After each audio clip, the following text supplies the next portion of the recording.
des civils, notre 14 juillet, fête de la France, est à la première place dans la liste des nombreuses célébrations qui jalonnent notre calendrier annuel.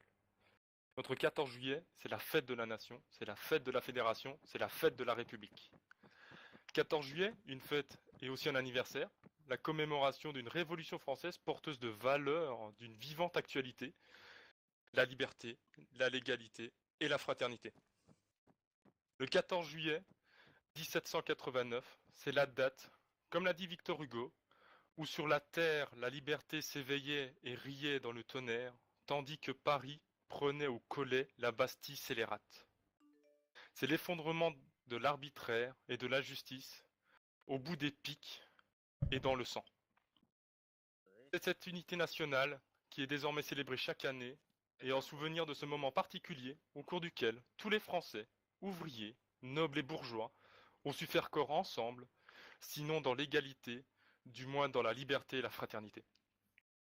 Et lorsque la France et ses valeurs républicaines sont attaquées, comme ce fut malheureusement le cas ces dernières années, elle sait faire bloc, elle se bat, elle agit, elle se mobilise.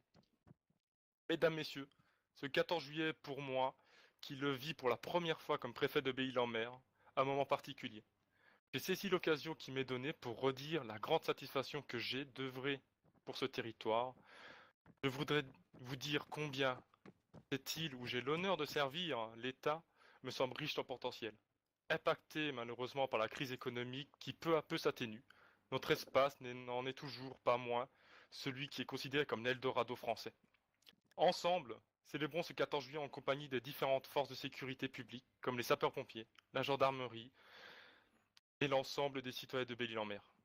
Je vous remercie et bien entendu, allez les Bleus! Bravo. Bravo, monsieur le préfet. Ouais. Bravo.